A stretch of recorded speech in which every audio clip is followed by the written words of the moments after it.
last year at Worlds, where Haunter and Biofrost definitely struggled compared to how they played here. I think that nerves and getting that experience can be pretty important. Absolutely can be, and we'll see how the experience translates into this game, as Counter Logic Gaming are in that very tight race for actually making a playoff spot in general. They're still holding on to it for now, but do need to pick up wins over time as other teams are hot on their heels. Final ban comes through as Shen, the first pick. Lulu right away. Counter Logic Gaming grabbing this very versatile support. Yeah, Lulu has really been skyrocketing in priority. A lot of teams have been banning it out almost every game. When it's not banned out in the series yesterday, it was actually picked up right away. So Lulu has been very, very popular, and it makes quite a bit of sense. I think it has pretty strong laning. It matches up well against a lot of the meta supports, and also against assassins. I think that Whimsy is super underrated. Just that polymorph on an assassin diving in, which is so popular right now, can be extra powerful. And of course, we saw CLG fall to the Lulu Rengar comp yesterday, and game 1 they lost to it, and game 2 they let it go through again, and maybe this time around CLG wants to play that themselves, as the Graves has been locked in for Cloud9. So the Rengar, if Xmithie wants to play it, though it hasn't looked good, you have the comp for it. And that's the thing, is pretty much everyone is leaving Rengar up against CLG these days, because Xmithie has yet to show that he really can do very, very well on this champion. And I mean, he may go back to it, but it does not look good. I think that grabbing Graves and Ezreal, two super versatile picks here. Ezreal is really skyrocketing in priority with some of the nerfs that these other marksmen have taken. It's extremely strong as far as just being able to play lane multiple ways. You can play aggressively with poke, you can play defensively farming under your turret, and he scales really well into the later stages of the game.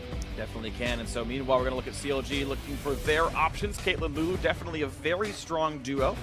And the Caitlyn will be locked in. So CLG insta-picking their duo lane. And it is going to be another game with Jhin unpicked. And when you look at CLG, for Caitlyn, for them in particular, Stixxay, I think this has been his best champion over the past quite a while. He's been so good on the Caitlyn, not that he's not excellent on other marksmen as well, but I mean, when you look to MSI, a lot of his highest highs have been on this champion. And it's interesting, we know that, like, for example, Rengar. a champion, okay, so the Rengar does come through. No huge surprise, and Karma going to round it out, so going to be mirrored roles just like before, both bot lanes and junglers grabbed on both sides. And it's, damage-focused marksman with Enchanter supports, and I mean, those are the two premier junglers right here, of course, the Rengar and the Graves.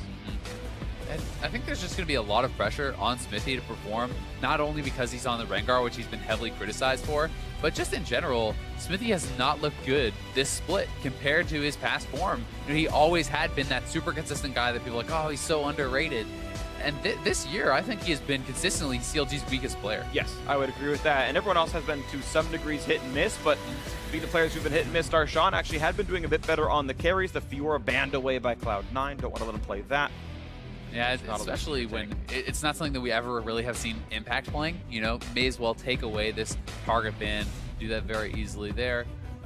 Still, there are some tanky options, but there's been a lot of top lane focused in this draft, and I'm interested to see where these guys are going to go, because with most of the premier tanks taken off the table, besides Maokai, which still could be banned out, who admittedly has a much weaker laning phase, you're kind of getting pushed down a lot further. Camille, Rumble, those are super popular. Most of the premier tanks are already taken away. Where do they go from here? Yeah, Renekton's up there as a popular one. Maokai's probably a bit weak for my liking. Jace is still up. It's interesting, because I cast a CLG set yesterday as well. Jace seemed very low priority in those games, that he was played sometimes, but was never really picked up as a ban, despite being super popular in pro play. Final ban comes through as Syndra, another mid lane ban, but not the Jace. And we haven't really been seeing Jace talk nearly as much in the NA/LCS. It had been a trend for quite a while in the earlier half of the split, and really fallen out of favor. People had been moving it more towards playing mid lane Jace with Rumble top or a tank top type thing.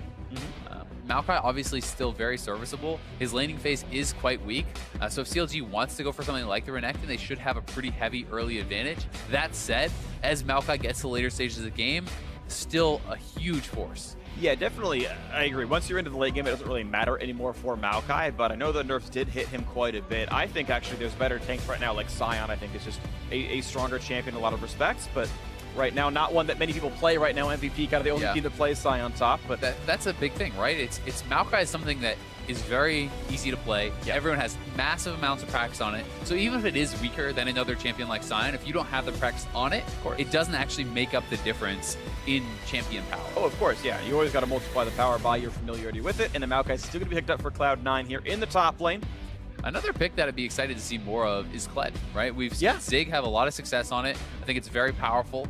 Trundle, another one, matches up extremely well against tanks. I think it suits Darshan's style pretty well because he does like to be able to go to the split push, but he also, even on those split pushers like Fiora, often is roaming, looking to team fight, and I think Trundle is a pretty solid mix of that. Should be a heavy lane advantage for him. And I also think that, honestly, Trundle can escape ganks from the Graves a lot more easily than many other champions, simply because if you actually use your pillar well, you can actually pillar the Graves out of his quick draw, and pushing him back, he's massively slowed. You can oftentimes just kind of run out.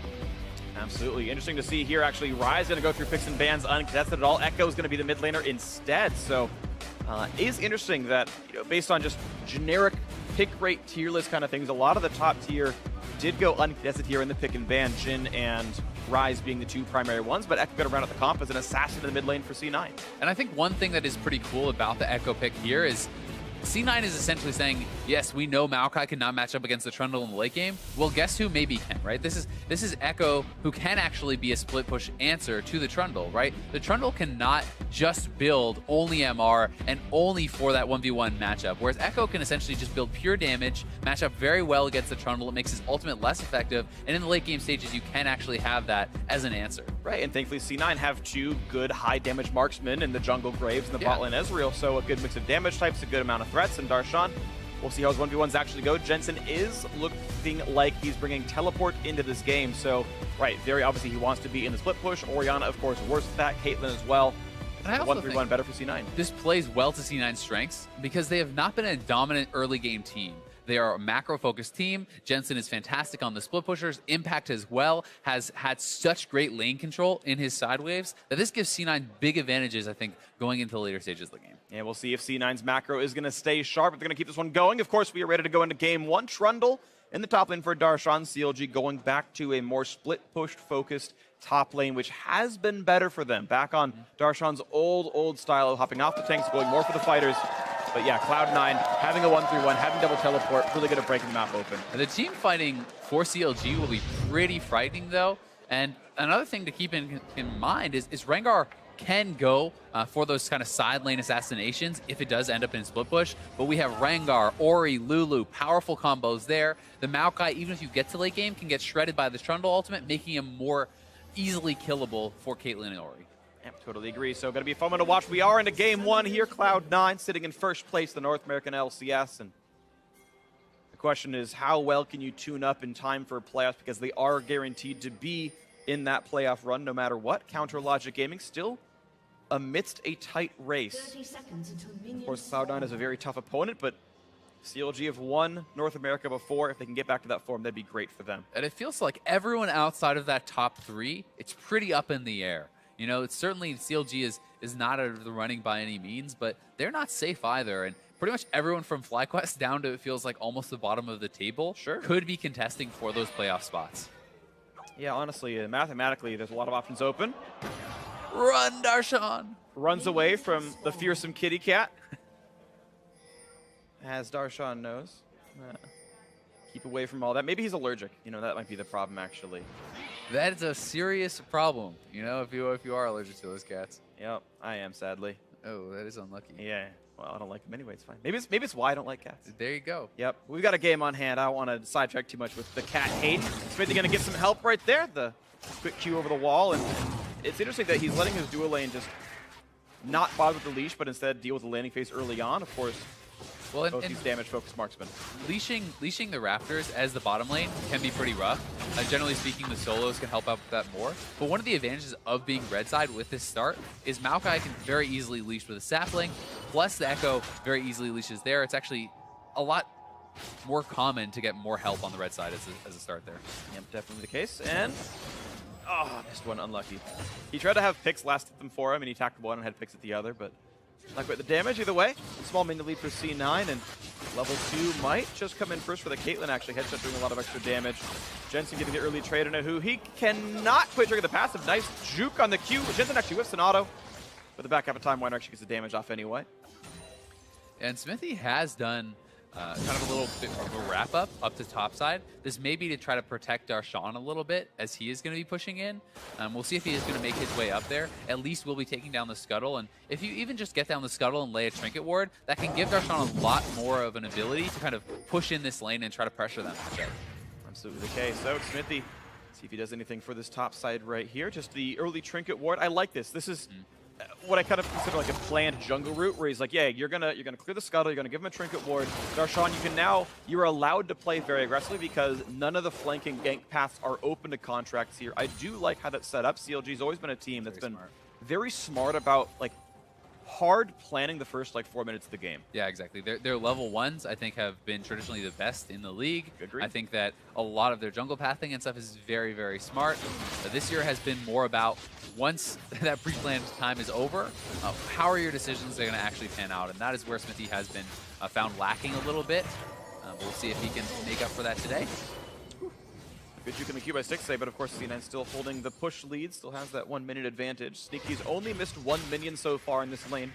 6A's only missed 2, so good marks so far for those players. Jensen, early TP for the full item start here. Corrupting Potion, Dark Seal in the boots. And one of the nicest things about Echo in the mid lane is you have such fantastic push with your Time Winders. You just spam out all your mana at the start, you get the push, so your opponent cannot actually match a base with you without losing a wave. Then you buy, you immediately TP back, you're back to full mana, and you continue to push. Ooh, speaking of pushing, Contracts into Smithy's jungle and pushing him right back out. Thunderlord's triggers and Smithy down to 1/3, 2/3 rather, even after the Battle Roar. And that alone, Echo getting the push is what allows Contracts to move in here. Because how can Huhi come help? He's low on mana, he'll miss out on all these minions. So that advantage starts to bleed over into the jungle. And that is why getting the push is so big there. And it's why laning against Echo can be so frustrating. And what's amazing is this isn't an accident either. I'm hoping they're not fighting in the bot lane so I can talk about this. Aftermoon chunked a little bit low. He'll stay alive. But so much came together there. So they know it's a Raptor start. So they know when the Raptors respawn. Jensen TPs and gets new items in time, so he's like, okay, I'm here for the Raptor take when you're ready. They all show up on the spawn. Nice stun on a Huhi, nice little trade by Jensen. Easily wins that fight, of course, and a lot of that is partially pre-planned as well. You can both come together, no problem. And now, because of this TP advantage, Huhi has to base at a time where he's going to miss most of a wave. Sure, Smithy can cover, but then you're giving away your jungle positioning. You're losing out on that XP. So Echo can get really nice advantages simply through this push, and we'll see how many minions are going to be missed. It's going to be at least the full wave. Smithy probably will come over and get some of the XP. Yeah, he's trying to reach XP on that while still playing the Wolves out, so at least he gets kind of the best of both worlds. I don't believe he's even seen right now. Ooh, nice. And now he's going to show. CLG, at least for them, are taking some kind of trade advantages down in the bot lane to even things out a little bit. But Huhi, it does become somewhat problematic if you start to fall too far behind, especially in the experience. Yeah, it's going to be rough. Jensen should easily hit level 6 first. He's going to walk back to lane once again. Of course, choosing to match the recall that Huhi had. Just has to add another Doran's Ring. Not a exciting item buy, but I think still worth doing. You don't want to, again, have no items in the lane. It's already emphasizing his strengths, but you have an early advantage. He's putting more gold into these early item buys that are going to give him even more lane power for him, hopefully, emphasize that lane advantage. And Jensen traditionally has been the toughest person to lane against in the mid lane statistically in the NA/LCS. And even while getting a lot of enemy jungle attention, Contracts doesn't help him as much as you would think. He has a couple of smart plays like the Raptors do, which is actually more like Jensen helping out Contracts. And Impact, you push down into the turret. Nice little ulti from Darshan. Of course, the trade of R buttons. But Darshan actually having a pretty good way with this one. Look at the minion difference, plus 14, 15 right now. Smithy is coming up. They're actually trying to set up a dive here. This would be risky, though. Smithy is 5, and Impact's probably just going to back off. Darshan's low on mana, but it's enough to make Impact lose XP and gold. Didn't feel comfortable actually going for the tower defense, and that's going to be just half a level of XP lost. Exactly, and he's going to miss most of the next wave as well since Smithy delays that back. So that is very big play actually here for Darshan, who already had been establishing a pretty big advantage for himself. So that just the pressure from Smithy, even though they didn't attempt to dive, was massive. We'll see if Contracts can get anything back on the bot side, though. He's 6, and he is going in behind CLG's bot lane. Flanking through. Here comes the trade in, but a nice net puts Sneaky at half, and that's going to be... It's going to stop him from doing much more. Contracts was hoping there'd be a fight. Instead, he'll just get away for now. Oh, wow. He's actually just going to go straight over to the red. So we'll see if Smithy is anticipating this and trying to trade off, but Smithy is still not 6. He is around here. And they should know now, I think, if Jensen goes off to the right side, that they've probably lost their red buff, and Smithy is going for the trade already. Yeah, very smart by him. You always got to give credit to junglers, too, with what I don't believe to be any information at all. Says, you know what, he's doing this would be the right play. And if Smithy gets to blind evade in the jungle and keep it equal, this is hard to do sometimes. Now, it's thankful for him that Darshan's winning the lane, so he's got the pressure there and support from the top side. But despite the red trade, you know, not really equal, because Contracts is taking away more. He's a full level up. You know, he's taking quite a few camps away. So Smithy, he's going to have to hope that the time he spent for Darshan pays off, right? Because he sacrificed some of his own power for that. And it's interesting, actually. You can look at the gold, it's equal, and it is very sort of stratified leads. Darshan is very far ahead of Impact right now, but Contracts and Jensen have equalized that lead on themselves on their own farm right here. And so it's kind of like a 2v1 in terms of who's winning right now. It's Contracts and Jensen really getting a lot done. But CLG's comp is about Darshan winning a split push. So Afro move might be going to get caught out here. Juke's part of the slow. Could get rid of. He's going to flash it. He's not going to. There we go. Very, very late onto it. But now the flash chase is there. Afro gets the knock up with the ulti. Contracts doesn't have the damage to kill. And Afro does get away with a trade of summoners. It doesn't actually use his exhaust there. Pretty risky business for Afro, but does stay alive. And this is pretty critical because 9 minutes in, First Blood has still not been given up. So that first kill can mean a lot, especially when the other jungler's already a lot ahead. As Smith, you definitely don't want to see Contracts picking up that First Blood. Definitely not. He's already ahead. You don't want to get. Oh, here they go top side. Top lane play. Darshan has turret aggro. Impact on a flash for buying some time, but look at that. The pillar is there. First kill picked up. Jensen TP won't do anything. He's going to force to cancel. Nicely done counter logic gaming. The top focus does pay off. Bot side, though, they are attacking that turret. It's getting quite low here. We'll see who is going to win the turret race. It should be CLG, I think, with this next mini wave coming in. That grabs it. Yeah, it's close. I do think CLG is going to end up getting it here. Watching it down 9 minutes, 30 seconds in. Confident that they're going to get it. I mean, they even backed off Smithy. If they don't get it first, that would be a pretty bad mistake. Did it just not call that bot lane's going down? How do you do this wrong? That is a huge mistake. That was... Smithy gives away 300 gold to Cloud9. I mean, that's essentially just giving away a free kill, right? Yeah. That he just did there. By backing off, he actually makes it so Darshan doesn't get the first turret. And yes, he wanted to give the solo gold over, but they would have gotten more solo gold and the shared gold from getting that. So that is really poorly done from CLG. I'm not sure if that was a breakdown of communication or what. I don't know, but that was obviously a huge mistake, and it means that Cloud9 are feeling pretty good about this with getting the first turret gold. Mountain Drake to pick up as well is icing on the cake, and though Cloud9 are slightly down in gold, they are feeling pretty good about this game, I feel like. CLG, though, still going to be about Darshan, as now the rest of the lanes are just objectively behind in gold. Yeah, they really are. And Darshan, he's going to get even more help. You can see that the vision has been set up around here, topside. Smithy's already moving back up. Impact has no turret, and he has no flash. He's likely going down. Got the ult. He's going to jump forward, but he's going to hope that there's a teammate coming around, and it's not going to be for a while. Contracts is heading over this way, but a nice root by Smithy. The damage should still be there. Nice kill picked up. Darshan, actually, the kill credit yet again. 2-0 Trundle is a big deal.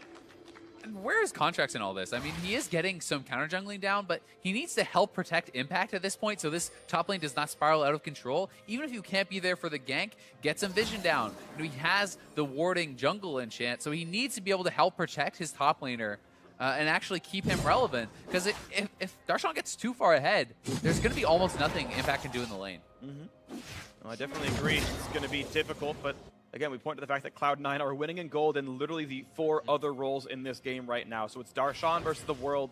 Maybe slightly overstated, but hyperbole still aside, it is where the gold leads lie. Yeah, I mean, it's clear to see where the emphasis has been put from CLG, right? They are very clearly showing what their game plan is here. And they're now going to have Darshan execute on it, right? You can't spend all this time getting Darshan ahead and then not have him knocking down turrets, not have him being a menace in that side lane, because the time spent elsewhere for C9 will end up being worth more. And remember, Afro has no flash. There. He's got no way out of this one. Going to land a slow. He's going to get the re-engage from Smith. The knockups there. Looking for a bit more damage. He's got to run away. From Darshan, he is behind. Ooh, looking for the flank. Well, the two of them stay alive from CLG, and now Darshan is on this flank. Looks to slow into Contracts, but keep in mind, 2 of them are at 100 HP. They can't get much more for the fight, and a nice arcane shift by Sneak, who gets away from the shockwave. Nice attempt by CLG, a close call, but no kills. Yeah, very close on both sides. Darshan needs to get back to top side now to make sure he's keeping this CS advantage and keeping that XP advantage. But Impact will have his teleport, and C9 can play strong on the bot side because of that. They will have the numbers advantage in those fights. And CLG's got to show some respect. They have to show respect, but the thankful thing for CLG is there's no Drake and no bot lane out for it to kill, so it's just harder to use the TP advantage. Not that C9 can't do it, it's just a bit more difficult. Red buff's still going to come through after it resets. It's mainly things like this, right? You cannot contest for this red buff. You have to accept that that is gone. You have to play to your strong side. Even if it is technically your side of the map, it's not anymore. 6 HP, close one by Stixday. Gets the smite out of Contracts, to be sure, but so far Contracts so good. 2-0 in this game, and I feel like I keep talking about CLG, but I do want to talk about Xmithy because this is 3 games in a row he's gotten CLG to start 2-0, or he's been some form of 2-0 in his own scoreline. First Blood, I believe, 3 games in a row, and the second follow-up as well. So Xmithy has been getting his ganks off. I would say Contracts is otherwise out-jungling him farm and buff-wise, but for as much as we were talking about Xmithy being one of the weaker members, he has gotten some good ganks off. Oh, Smoothie about to check into this. Looking for the third, 3-0 CLG. It might just be the pillars there, and Darshan. He's got the third kill, looking for the fourth. Running out of HP pretty rapidly, though. Takes turret aggro, and why do you keep chasing that? I guess because Impact is behind, and C9 now getting the turnaround here. Impact, as soon as his spells drop good on that, will be a kill. The root's going to be up in a second, you've got to imagine, and that's going to be the secure. Almost certainly, they're going to give it over to Jensen with the Proto Belt. Nice coordination there by Cloud9, and they get the game back with an 800 goal. I mean, you talked about it. CLG gets out to these good starts, and then they often overreach, right? Yep. And that is one of the things that a lot of people criticize Darshan for, is that he does sometimes get greedy for this. They take the kill onto Smoothie, but they want more. They don't know where the rest of the members are. And once you're chasing in here, I think that Darshan at this point, he's committed. He needs to go for it because he's going to die even if he runs. But I think the fact of the matter is, they should have just taken the 1 kill and backed off. Yeah, most likely the case. Unfortunate there. Of course, a great collapse by Cloud9. Jensen, who's just perennially had lane priority, able to get the roam off and get 300 gold on himself. Yeah, donating that kill over, very smart from Impact. It was a guaranteed kill. Get it on your split pusher, especially because so much gold has been funneled into Darshan. You want to make sure that Jensen can match up in that side lane if he has to. All right, there we go. Turret goes down 2-2 now the score line, as bot lane outer was killed off by CLG not that long ago. Cloud9 put their own dual lane the other side of the map and equalize that score here. Very close game. Yeah, still a 700 gold deficit. It's interesting that lead is all pretty much in Darshan's pockets, but CLG are holding the gold lead and maybe doing it better than we might have expected. He's also equalized the farm lead, and some of that was Jensen roaming around, but props to Huhi for recovering off a very bad early game and a very rough start. Let's see, CLG, I mean, they put themselves in a pretty good position. C9 playing it patient, though, and where I think their strengths lie is more in this stage of the game. Kind of from here on out, they have really been able to outplay teams as far as map movement, team coordination, and that is where I think a lot of their strength has been this season. So we'll see if CLG in these next 10-15 minutes can actually keep up with them. We'll see what they can do at Impact. Just going to lick his wounds down a level, and this is so hard to deal with, of course. Yeah. You can't really blame Impact, or even blame Contracts that much. Some of this is just very difficult to deal with overall. He tried to what he could, but look at that, the damage on a Smoothie. Face checked into some wards, a great kill. Another one picked up now for it. Smithy, CLG taking over some of the map. Smithy is actually having, I think, the best start, at least, to a Rengar game I have seen from him. Yeah, he is looking pretty solid, moving around the map well. And CLG looking to start up this dragon. We'll see if C9 wants anything to do with it, but it looks like it's going to be theirs as Contracts is trying to go for Darshan. Darshan's got TP backup anyway, so they know they could have matched the play. Darshan, nice pillar, but a nice jump over the wall for Contract. Gets away with it. Mountain Drake picked up, nicely done. And yeah, Counterlogic Gaming make the play happen to keep that 1,000 gold lead, and now they've tied up the Drake score. I think pretty soon here we're going to see Jensen moving over to the side lanes, and I think that is where C9 can start to look to get some advantages, because if it's not Darshan matching up against him, it's going to be pretty tough for anyone else to farm down there safely against this Proto Belt Echo. And now that he has his Sheen complete, he can be unlocked in the split push pretty well here too. Interesting choice by Sneaky, actually. Ninja Tabby very early on Ezreal. I personally feel like that's a bit safe. I was going to say over-aggressive. That's the opposite of what I'm saying, though. I don't think he's really going to die to a Rengar that easily. I feel like Ezreal's reasonably safe. He's got a Karma on his team. That seems a little bit afraid. Tabbies are very efficient, but I do feel like people are starting to underestimate how powerful the CDR of Lucidity is, as well as the Summoner's Spell cooldown reduction. That also helps you stack your tier faster. You know, I think there's a lot of synergy in CDR with Ezreal's kit because your Q's up more often, which reduces the cooldown of your ult, etc., etc. Kind of snowballs. And part of the reason that Ninja Tabby's even good at all is lethality. Lethality, which is flat armor penetration. And the more lethality they have, the better armor is. Well, you're against, at best, a Black Cleaver and like a Trundle ulti, which are percent shreds, which actually hurt the value of Ninja Tabby. So, again, I find it a little bit confusing. Maybe we'll see it happen and it's going to be worthwhile later on in the game, but right now it feels much too risk-averse. So the biggest argument I have for it is it's one of those things where Sneaky is basically saying, I don't need to do the maximum amount of damage. As long as I don't get burst down, we'll win. Well, Contracts picks up the red buff now to satchel over the wall. Is going to keep him pretty safe. Nice invade by Cloud9. And it's the team with the gold deficit still making plays. Impact still 1v1ing Darshan. And he's surviving a very rough matchup. He's remaining -20, which is pretty good for how that start went. Yeah, he is surviving. His ultimate was expended there, and Darshan didn't use his. That's the key ability to be used. So if Impact stays too far up in this lane, he can sometimes get chased down by Afro. Solo kill from Jensen. Afro even burned flash, didn't get to ult. And why do you not exhaust the assassin that solo kills you? So that probably a big mistake, but the kill credit still goes through to Jensen. Good job by C9. We'll have to see that one again. Jensen may have just caught him off guard. I mean, the amount of bursts that can come out can be pretty surprising, and just goes down very quickly, I assume, here to the third proc. Yeah. If you're willing to flash, you should be willing to exhaust. I agree. And I know at a certain point he dropped vision because you walked out of the brush, but an echo jumped you. Just exhaust the guy. Yeah. And that can sometimes be a thing where you're looking elsewhere on the map, right? You're trying to do something else. Either way, a mistake there from Afromoon. Jensen picks up a nice kill for himself, and this is going to be that threat of the Echo. We talked about how once he's in the side lanes, it's very hard for people to match up against him. If you ever lose track of where this guy is in your jungle, and C9 has done a great job getting some deep vision on this side of the jungle, he can very easily take people out like that. We're going to take up the mid lane as well as Cloud9. Good damage down there. Red buff and Contracts helps as well, certainly. Mid lane turrets are the next ones to fall in general, and obviously a big damage lead for C9 in that respect. Game only 700 gold apart. It's been CLG holding the gold lead for most of it, but obviously this game is very close. Sad for the Trundle and the Maokai. No Rift Herald to grab this game. It has despawned already. Definitely would have helped Darshan in the 1v1, but doesn't get it here. A little bit of an oopsie. Smithy actually grabbed the blue on that handoff to Huhi, and Huhi's now, so. He did that yesterday too. He actually screwed up one of the handoffs earlier when he was playing Graves. Which may actually, I mean, in this case it seems like C9 is backed off, so Huhi should be able to push out and get back in time, but in some situations that can actually cost you a turret because your wave clear is now out of mana. So these little things can matter quite a bit. Unlucky. Yeah, that's rough. Well, back to the holding pattern we go. Mid lane season, of course, is difficult. It's always smart to recall appropriately and keep yourself afloat. Jensen, 3 completed items, Merc Treads, and his 2 extra AP ratios with the Lich Bane and the Hextech Proto Belt. And the Lich Bane is once again building more towards that split push. Yeah. Anytime you leave this guy alone, he will crush your turrets. The Proto Belt and the Lich Bane also very powerful in those 1v1s.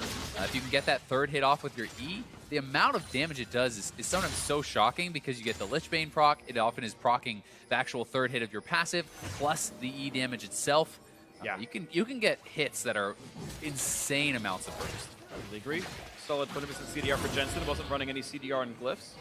And C9 now looking for the play on the mid lane. The Maokai also roaming down to the collapses here. Cloud9 want in on this one, and won't find him just yet. A nice bit of poke out from Huhi might stymie the push as Jensen's at 2/3. This turret is quite low, but CLG does have good wave clear with the Ori, and the traps from 6A make it a lot harder to actually have a clean fight around there. Yeah, they are only rank 4. He actually chose to finish maxing the Piltover Peacemaker, the Q, which is a little bit atypical for pro play. Again, you typically see the traps max after 3 to 4 points in Q, so not maxed yet. Not going to be a huge deal, to be honest, but means a little bit of something. The vision game this game has been so nice from C9. They've been constantly in the enemy jungle. Look how many wards are down on this red side of CLG. Like that buff area is completely covered, and this is allowing them the freedom to push in there, constantly contest for camps, take away little edges, get experience, get gold, and even unlock Jensen. Oh, absolutely agree. And little edges have been kind of the name of the game for Cloud9. If you look at Contract specifically, where yeah, experience is getting more gank soft, and there's more kills on CLG, and yet here's C9 tying the gold, right, with first turret gold. They lost first blood, doesn't matter. They took more camps away, and you know, they're just edging their way up in this game so far. Looking for, again, a little bit of poke on a 6A, and out goes Contract. And we talked about, you know, where the pressure was put for CLG. It was on Darshan. And has he really been able to get enough in this side lane? I mean, no one's answering Jensen right now. They have to start up the Dragon and get something, because Jensen is just taking a turret for free right now. And top lane tier 2 for Mountain Drake number 2. They may lose their mid lane turret as well. Yeah, mid lane out are going to be taking a lot of damage. Jensen is going to finish the solo kill on that turret. 300 gold to him. Mid lane is going to stay alive. But it does mean that C9 can now play around the top side of the map a bit. Baron is up, and maybe they can get some wards around. Right now, CLG has vision. Looking for the Plague Smith. He can't get the Shockwave to land on a Contract. He's able to quick draw out of the range of that one. Nearly could have been big, but no Flash Force or anything there. Was close. I feel like Darshan needs to stay in the side waves a little bit more, be picking up this farm, continuing to build an advantage, because the farm gap is closing actually between Impact and Darshan, and partly it's because Darshan is worried that Impact is going to go for an engage and he keeps having to walk back up, but that's not where the power is on this champion. You need to be in a side lane creating pressure. Yeah, he had pulled down to go for the Drake, but you're right, it gave away a lot of that pressure. That extra turret pickup puts C9 in the gold lead by 1,000, and it's debatable which one's better. I think it's close. A second Mountain Drake and a 2-2 turret. I think it's comparable in some respects. We'll see what else can happen here as C9 is continuing that mid lane siege. Rengar up for the engage. There's no Shockwave up, so there's not that much C9 has to be afraid of. They know it was burned on that earlier chase towards Contracts. And Rengar ult's not going to turn into much of anything. Yeah, this turret's going to go down. I think 6A getting poked out there. He's backing off. This is a 1 auto turret. C9 going to step forward. There it is, knocked down 4 turrets to 2, Cloud9.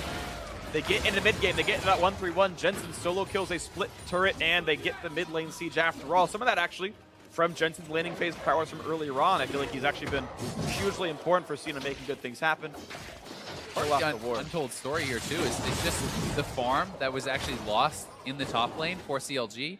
Jensen pushed in multiple waves. Now a slow push has built up against CLG, so C9 is going to be able to collect all these minions that are building up in the top side. That's going to be a difference of around 3 to 4 waves of experience in gold, and that's something that no one from CLG is going to get. Yeah, absolutely. Makes life a little bit difficult. CLG maybe starting to lose out on resources. We talked about it in the pregame, Azale, where C9, they seem to be the best after that maybe 15-20 minute mark. They start playing the mid game, and again, the comp speaks to it there. For as much as they can't for Darshan, C9 are the better split pushers this game. They manage their waves a lot better than their opponents, and I think CLG botched lane assignments a little bit by not having anyone get this. I mean, if you look in the top lane at the fat wave that's actually about to be picked up by Jensen, he's going to get so much experience. So not only did he deny multiple waves from his opponents, he now has all this gifted back to him. He's up top exactly at the right time to pick it up and get it pushing again. So he's able to create this pressure, maximize experience in gold, and that kind of just gives you an edge. Impact has not missed out on the side waves. CLG has. Yeah, and CLG's in a 4v3. Like, Jensen's just showing himself top lane. They're not taking away Eastern Jungle. They're not setting up wards for Darshan. They're not really winning the mid lane siege right now either. And again, there's 3 camps on the right side of the map that are up that CLG have the right to take by being 4v3 on this side. Nothing's happening. And I mean, no one is answering Jensen at all. So they have to make a move here. Jensen is going to be onto the inhibitor turret. I don't think you can dive this Maokai. The inhibitor turret is falling. No one from CLG has even backed. I don't understand what CLG is doing here. I mean, this is just a complete collapse of shot calling. They all just put post-it notes over the mini-maps like, what, a turret died? Who's top laner? Where are you? It's like, I'm bot lane. They literally had about a full minute to respond to that play. From when we called out Jensen picking up that big wave, they had that entire time to decide who was going to go back and defend this. No one moved. Yeah. They feel like they're paralyzed. All right, well, next turret that goes down from Jensen, I'm playing the whole thing in hype voice because CLG clearly don't want to fight for anything, so it's Jensen versus Structures is how this game is going. Bob the Demolitionist, I guess, right here, Jensen. Now Bob the Builder. The evil Bob the Builder has had a terrible turn. Tragedy struck, and now he's destroying everything he's built. I mean, it's the world of Dark Medios and everything. It's Dark Bob the Builder, man. This is Jensen, man. He's even got his like hammer or whatever. I can get behind you. All right, I appreciate you supporting me on this one. And yeah, but you're right. It's CLG just like forgetting how to play League of Legends, which is so strange for. I think it's, 3 splits in a row now these 5 players have played together with the same coach. Like, and this has always been their strength. Right, and they just forgot how to play the macro game. 6A does get away. That's nice. Shockwave is big. They caught out Contracts, but it is not enough. He is tanky. He gets the flash away and all is well. It feels to me like at this point CLG is tunneling too much on, okay, yeah, Trundle, you go beat up You go beat up Impact. Okay, well, we don't have anyone to match up against Echo. Well, Trundle has to be the one to actually answer him now. And someone else has to go and answer Impact and push out those waves. But it's not really happening. And the double TP advantage is kind of coming through from C9 just through the minion pressure that they have. Once again, who's answering the bot wave? No one. Impact is actually having the more effective split push on Maokai right now compared to the Trundle. I mean, CLG now have to force, or they just lose a bot lane turret to the split push Maokai? Like, what is that? We're hoping the force can be with them, but it's not going to work too well. Darshan gets the ulti out before he gets bursted, but he's still running out of HP. Xfinity got a kite out as well. And in a 5v4, CLG somehow manages to lose the fight. And Impact hitting away on the turret, punched it with his Maokai sleeping bag arm, and it's running out of HP. That's going to be turret 6 for Cloud9. Woo! Team fights.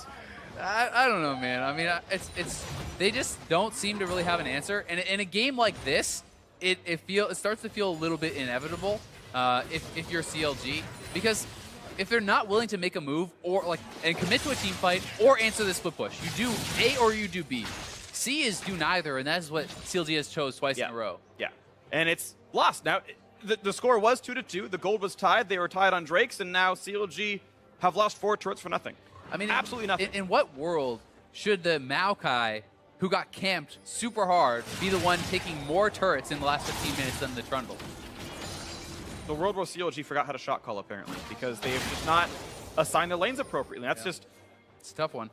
And it doesn't make any sense. Like, CLG should not be the team with these mistakes. This is the team with the most, arguably the most shot calling experience, the most time together, absolutely, of any squad in North America, possibly the world or close to it.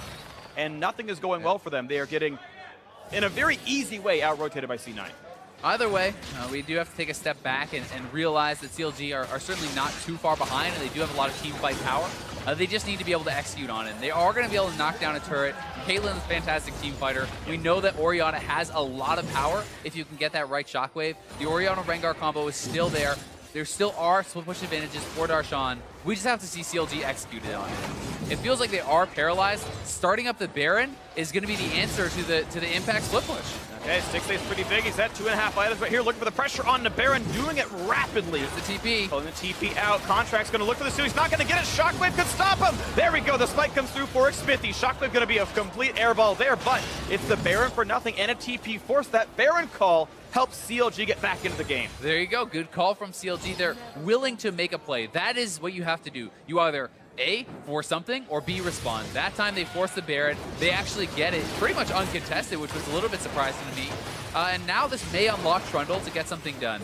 And Darshan is going up towards Echo. Here comes Smithy. They are collapsing on the split pusher. This is looking like a good play. Jensen ulted super early. I think he misclicked on something because now he doesn't have that to get out. Lands the stun, going for the satchel. He's going to get pushed back around. Good play by Smithy. Huhi coming up. And here's the collapse. Jensen does have flash. Can he get over the wall? Rooted, pillar in the way. Can't get out of this one. Pops Zonius. Looking for the stun, but can you do anything about this? No, we can't. Actually, Sticks to get in the kill credit, and CLG suddenly opening up on the map. Yeah, very good for CLG. They finally turn on. They use Rengar to pick off the split pusher. They force an objective with a man advantage, and now they can look to siege with the Caitlyn. CLG could really open up a big edge here.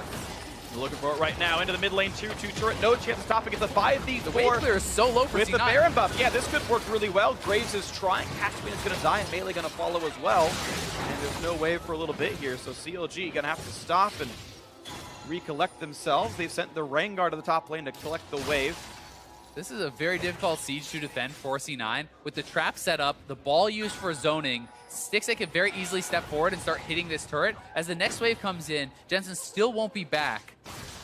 But Rengar is not with them, so CLG is showing some respect to their opponents, and they're going to back off. They're going to back away. All right, looking for some of the jungle to steal away. There's a nice blue buff for them, and Counterlogic Gaming come away much better for the trade off that Baron play. And it was 20 minutes of them doing nothing intelligent at all, and then that Baron's...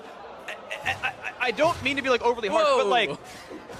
They had a minute to watch Jensen push, and no one react to it. Like, those are mistakes at this level. That is a mistake that CLG are better than. And then at 28 minutes, they get a Baron sneak, they get a kill, they get a couple turrets off it. Suddenly, CLG spring back to life, the gold's back to tied, and CLG make up gold-wise for everything that happened for the last 20 minutes. Yep, they make a good play, and sometimes, you know, all these small mistakes that they did make were outweighed by the couple big good plays that they were able to pull off. So now CLG right back in the driver's seat, pushing up, looking to get something out of this Baron buff. We'll see how much they can take. Darshan shoving up top. They're pushing in mid a little bit with Smithy, and they have 3 men in the bottom that could be looking to take down some of these outer remaining tier 2s. We're going to see some more happen right there. Darshan knocking away at this top lane turret. The club is up, there. though. Okay, well, it's a 2v1 against Darshan, but can Impact and Karma really kill it? Probably not. Here's Stixay with all the damage that he needs. Even got a QSS for the stuns. And it's a battering ram of a Caitlyn right now, destroying everything Jensen pushed out. And this is Stixay on his Caitlyn. He's gotten to scale to this late game stage where he has his 3 items, he has his defensive item, and he's supported by Orianna and a Lulu. Yeah. So Stixay certainly has the potential to take over any team fight here. And Darshan finally getting something done to the split push. CLG really executing this Baron power play well. Absolutely agree. They've gotten a lot out of this one. Suddenly tying up the turret score. The Baron buff timing out shortly. 6 seconds to go, but huge pickup there for them as they're going to keep going for the bot lane turret. Baron buff gone off the minions, and they might be able to stay for the turret. Jensen's coming around the back, so he's got to run. Be careful of stun. Again, he has Quicksilver Sash, so he's not that afraid of Jensen in the 1v1. As you mentioned, he's got 2 supports, 2 shielders on his squad. Redemption here for Aphromoo as well. That's part of what makes it so tough to actually dive in as Jensen in these team fights. Even if it looks like you can catch out the Caitlyn, the amount of effective HP you gain from 2 heals, double shielding, the exhaust to deny a lot of that burst, it becomes very scary. You must be sure that you're going to kill that Caitlyn off instantly, or you will get destroyed in the team fight. Speaking of getting destroyed, this turret almost gone as well. And the top one looks like it is gone. It is going to go down. Darshan, the split push now starting to work, and pops the ulti to fight off against his opposing laner. 1 level lead for Jensen, getting increasingly smaller thanks to the King's Tribute. Being able to actually kite out that ultimate is pretty big for Jensen now, and it makes it a lot more dangerous to go into a fight as Darshan, so we may have to be a little bit careful, but it looks like he's actually responding to the mid lane, and Darshan, no one's answering him up on the top side, and it's C9 that are really struggling to hold on to the siege situation. Nicely done. 2 more turrets picked up. Huiga's shotgun comes across, but have to devise some time and impact. Top of the cupcake, not going to find much more. It's going to be Smithy going in for a little bit. Can't quite kill off into the back line. Has to kite back out. Does run low. The jump in on Stixay. Nice damage out of Sneaky. Contract's trying as well. And will be the disengage overall. No kills picked up, but Darshan starting to get ahead on Jensen. You can see how low the HP is on this Echo. Look at the chunk come out of him. He's going to ult heal for 700, and now C9 are here. Darshan ults once again for the heal. And he's going to flash to stay safe as CLG just pushing the rest of the base. This split push is working absolutely for CLG. Yeah, Jensen wasn't there to actually defend with the turret. He has the wave clear to hold off that Trundle if he is there. Well, the turret is still alive, but he was not, and they get an inhibitor. They get an inhibitor turret. CLG making some great moves here with that Baron, and really, they have taken over from that Baron.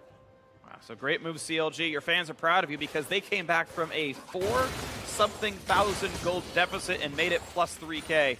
In a very short frame of time. That was all turned around by that Baron sneak into some very, very good sieging around it to get the cash on their gold leads. And yeah, at this point, I don't feel like Stixay is easily stoppable, right? He's got 80% crit, he's got that rapid fire cannon, he's even got armor pen for any tanks that do show up like Impact, and it's gonna require some pretty good maneuvering by C9 to get through that. Yeah, I agree completely.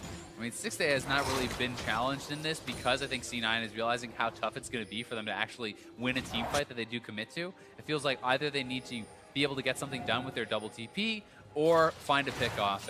And right now, CLG is doing a very good job of pressuring heavily without actually opening a window for the hard engage, right? They're pushing just far enough without exposing themselves. Yeah, very good stuff so far. Haven't gotten flanked, and we'll see if Impact can find that opening later on this Maokai. The question really is, though, do they have enough damage to kill off Stixay? Because he does the highest DPS of any champion in this game right now. This 4.5 item Caitlyn, as it were. It's going to be hard to deal with, honestly. Yep. Well, Elder Dragon is live now, and that's going to mean another pressure point for this game. And no one's answering Darshan because they're worried about CLG rushing that Elder Dragon. And that is just going to mean that CLG just gets a free inhibitor knocked down. C9 now sending multiple members top. Flash means that CLG could maybe go for the Elder. And they're going to look for that right now. If they stay for Darshan, it's going to take him 20 seconds or more with the Guardian Angel. Impact going to look for it. Here's a stun from Jensen's going to land that, so the focus is on for Darshan. And very unlikely he lives through this encounter, but CLG, of course, going to take the Elder Dragon and keep pushing. They're actually walking back up to the rest of the base. Watch the minimap more than this. As the Dragon is gone, the rest of the team pushing into the base. The Ezreal is actually defending the bottom lane right now. The inhibitor already dead. Oriana's inside the base as CLG looking to close the game off of Darshan's death. This death is honestly worth it because they are onto the base to look for a bit more.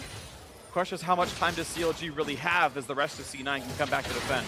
I mean, the comical part about that is Impact going to help out in that fight honestly makes it harder to kill him because he's able to gain all the defensive stats from the Maokai. Yeah, true. He's actually not helping really by being there, but TP flank coming in. This is C9's chance. 5v4, they've got to make this work. They've been losing the map outright. There's the Mantra Shield. They're trying to chase him on down. Impact needs one more route to secure needs something. to get to his team. Gets on Aframu. Jensen's there. The support is dead. Looking for a bit more. No stun gonna land. Stixxay still kiting, but could get chunked pretty rapidly. Karma Q gonna land for a slow. QSS pop looks for Jensen. Holds back just in time, but in goes Impact. That's one kill picked up right here. It's already 2 for 0. They're looking for a little bit more. Smithy forced to run under the turret. They still want Huhi. The route is there. This could be a catastrophe for CLG as 3 kills come through. The Guardian Angel popped and Darshan is still dead. There are minutes in the base, but it doesn't really matter at this point as Rengar's gonna drop as well. It's 5 straight kills for Cloud9 with a Baron on the map. I mean, that wasn't even a 5v4. That was a 5v3 because Huhi was off by himself. He wasn't with the team at all. That should have been an easy disengage. Now it's going to be Cloud9 going for the Baron, but there are super minions in the base. Darshan's back up. He has TP. Will he actually go into the base and try to get the triple inhib? I think that might be the call for CLG, but he's not making it just yet. Well, there were wards, or at least minions placed down. There is a there's TP minions in the target base. for He could have Darshan. gone. Can't do it now. Cloud9 getting a huge fan vote right there. Of course, that's a bigger fan base, but all C9 have done right now is tie the game up in gold. We'll see if they can use that Baron. The double inhibs down, of course, it's going to be hard to use the map. Yeah, but at least it allows them to delay the game, right? Yeah. If this is a Baron buff in CLG's hands, it seems like it's surely a sealed game. But they definitely made some errors there. Huhi not being with the rest of the team, trying to kind of go in solo and take down some turrets, meant that the rest of the squad got caught out 5v3 and chased down. Absolutely. So close game right here, and I think Counterlogic Gaming, with no objective to play for, it's a difficult choice because you're against a Baron buff, and that's rough, but you're also allowing the other team to farm double inhibitors with no map play to make otherwise. So CLG will lead golden XP. I think you have to utilize that pressure. There's no global objective, so you must shove heavily up the side waves and then pressure the mid lane inhibitor, be able to utilize that to get the super minions in and hopefully dealing damage to the Nexus turrets. That is what you use as the pressure point because, to your point, you can't just sit back, otherwise you're just feeding the other team gold. Yeah. Gold right now 300 apart. It'll actually get better for C9 as the minions go down. Bot lane going to be equilibrium as the super minion wave is dead and the inhibitor's back. Top lane still has some of that, and its Impact catching up in farm. Still only down about 19. Impact has stayed super relevant despite a very tough matchup and a rough early game. He's never really fallen behind, and I think that's a lot harder to do than it looks. We see so many games where at this point, the Maokai is down like 80 CS, 100 CS, things like this after a start like that, and can't be underestimated. Impact's ability to find farm and to always be in the right place at the right time. Sure. Water Reminder now done for Stixxay, which is a great choice because it's good against both the Maokai and the Echo, and even the Redemption targets here. So props to Stixxay for some intelligent itemization here. Yeah, there's so much, even on the Graves and the Ezreal, right? They both have lifesteal. So I think that using it on those characters, it's a lot of added benefits. I think that the Mortal Reminder is extremely powerful, even on the tanks. It's obviously powerful, but on the other guys too. Yeah, absolutely. It's good against... Everyone has some mechanic you care about with that, so good choice here. And Jensen is on the split push, and looks like it's C9 who are allowed to play aggressively. The Baron buff is keeping CLG from doing too terribly much right now. Someone does need to go over and get ready to answer Jensen, though. Yes, Darshan is pushing up and can threaten an inhibitor, but if his team gets jumped on, the game could just end. This is an open inhibitor with Baron buff on. If C9 win a team fight here, the game ends. And Darshan is just continuing to split push, so CLG needs to play this very well. If they get caught out and hard engaged on, it could go badly, but at the same time, if they fail that engage, Darshan will take their base. It looks like CLG actually made the right call here. They were willing to base race, and Cloud9 said, you know what, we don't feel like we can defend this 5v4. We've only got one Nexus turret. They've actually called a lot of the team back. Yeah, it's a tough call to make, right? Because you must be sure that you are going to win or it ends the game if you fail. So Darshan now pretty out there by himself, but C9 not making the collapse. They don't have the vision on him. Right, he had peeled back when C9 went in Fog of War. He said, okay, they might flank, they might recall. I'll chill for a bit. Then says, okay, they're back on the map. I guess I'll reset and buy some items and go towards this Randuin's or Dead Man's plate. C9 feeling pretty good. Inhibitors are all back up, so the map is reset. The Baron buff, you can see, ends in 10 seconds right here. So we're going to be back to this tied game. Cloud9 up 500 gold. The Drakes roughly equal. It's really starting to feel like one of those games that comes down to a single team fight. Yeah. Where it's so late in, gold leads not there at all. You know, it's all about the fact that inhibitors are open. The Nexus can be cracked so easily for both teams if you get that proper team fight. If you win a fight on your opponent's side of the map, you end the game.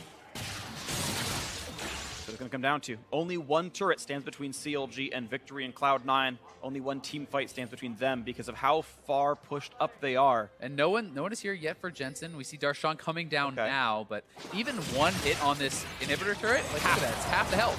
Now Jensen's got to kite back, slowed a little bit, not going to find the stun, and Darshan is here for the trade. Not going to ult for the damage just yet, but Jensen's going to kite away from this. And Jensen very intelligently, he procs his third hit passive, which gives him the speed boost, then he runs out. Yeah. If you try to just straight up run, you can get chased down pretty easily by Darshan. Once you proc that third hit, zoom away, no problem. Darshan tanky enough, and of course Ravenous Hydra is sustained, and it's Jensen. Doesn't have ways of healing himself easily when he's chunked in a half like that. He might just have to recall Ocean Drake. There's only one, and it doesn't reset the damage that quickly, to be honest. Yeah, and I mean, Jensen can hold Darshan, you know, he like add a turret or something, but none of those are really on the map anymore, and I don't know that he can win a straight up actual fight to the death. It seems like he can't. Yeah. It really seems like he cannot, so... Only way I see it happening is ultimate down for Trundle, and then you can maybe burst him in a stun, but even then, I don't know that's going to happen with the amount of MR he actually has built. I agree. And he's focusing actually more on MR than something like a Randuin's or anything like that, you know? Yeah, he's got a good mix of stats. Darshan's overall score line, 190 magic resist, 148 armor, sorry, 248 armor, and 3,500 HP, and that's before the ult. So he is scary, he is hard to deal with. Obviously is max level right now, and it really comes down to the maneuvering. It comes down to who can win that fight, who can get into it. Engage tools are a bit weak for CLG. They can try with a Rengar Shockwave, though it hasn't landed yet. Cloud9 have the arguably more secured Maokai TP flanks. It is kind of funny watching CLG. It just feels like they play to the level of their opponents so often. Yeah. Whether it's someone who, you know, should be just straight up a better team than them, like Cloud9, or someone who should be a much worse team than them, like when you look in the standings. It feels like they always seem to play to their opponent's level and end up very oftentimes in these really close, tight games. Yeah, it's why when they were in the group with G2, they lost all their games. Just they played at the level of their opponents. A little bit of EU flame just for fun. Casual flame. I was like, oh, he's going to say how they beat Rocks. Wow, what a nice little compliment there. No. Out of left field. EU sucks. Not always true, though. We're going to move on with this game, of course, right here. We've had a lull. I had to throw a dig in here real quick. Here we go. Smithy over the wall. Looks for impact. Darshan wants in as well. Sneaky putting in some damage right there. Pretty good punishment on the Darshan, actually. Looking for the stun over the wall on 6A. Not going to find that, but he does get Darshan. Look at the HP bar. Melts off. Shockwave. Can just do squishies. Almost getting the Guan, and the Guardian Angel not going to get popped just yet. Good damage, good redemption heal. But the over the wall jump. GA pop. Impact, though. 2 hits from dead. They're going to chase on CLG's side. It will be a trade of frontliners. For him. Yeah, Maokai debit, so is Rengar, but CLG on the chase, and they can't stop Stixay anymore. He looks almost impervious to damage. This could be the game-winning push for CLG, it feels like. Yeah, I think this 4v4 heavily advantages CLG. Impact is much more important in this team comp than the Rengar is for CLG, so they can just push up and take this 4v4 very happily. Going to be really tough for C9 to actually contest. Jensen needs to find a flank and get an assassination on one of these damage dealers. Okay, so Jugger Caitlyn hoping to carry the team fight. Damage on the contracts, and Graves, yet her gun's bigger than yours. Out he goes. Darshan slows down Jensen, who does not have ulti for a few seconds, I think. Yeah, and Darshan is just zoning Jensen out. He knows that he is the main threat. The rest of them can't get in. Well played by Darshan. That zoning allows CLG to take the inhib. And it's a Baron call. 15 seconds until Impact respawns, but he does have teleport, and CLG are missing their smite. The Baron call is a risk. And I wonder if they can actually pull it off, or it's just going to be a bait. Looks like the recall for Darshan. Could just be a play for vision. You know, establish some vision, make it so they can't actually rush this down, and then recall, get back out there. But Stixay is staying on the map and will need to be careful. And he's such a critical member on this point in the game. He's got to respect some of the damage here. Contract smoke screens him. Double shield. Yep. And Caitlyn outranges Graves so heavily at this point in the game, it becomes very difficult for Graves to fight into a Caitlyn team comp. Because even just on the approach, you can get taken down, but here comes Darshan. He is fast. Contract hits the shield. He's got to be careful of the pillar. There goes right in front of him. Guardian Angel and the frontliners. And they're going to find a bit of a route on Darshan. True shot barrage, and it's going to be a whiff on the shockwave, actually. That might seen a stymie. lot of those this game. Hui has not been able to get involved too many. He's low on mana, but he has the blue buff to regen. Darshan ults for some regen as well. And here's the rush down on Baron Nashor. Jensen can look for the steal, not going to get it. Great smite by Xmithy. Jensen gets the stun.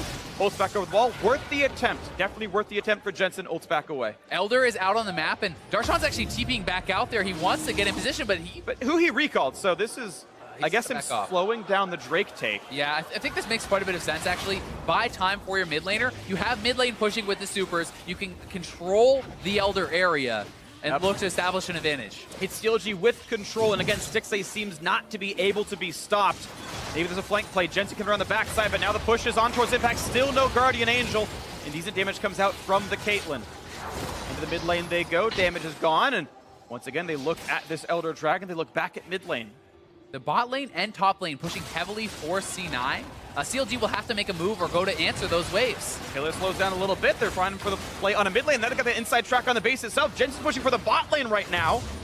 CLG could just try to run down mid, though, with the Baron buff and look to end the game. C9 now put in a tough position here. Rengar ulti is coming in.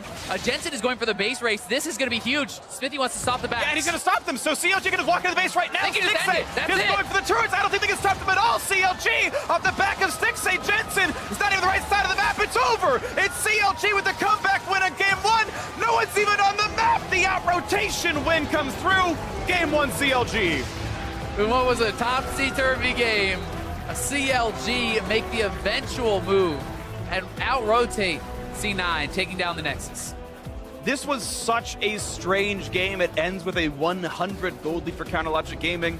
Stixxay 2-1-0. Like, these are the score lines. The players 15 kills in a 48-minute game, by the way.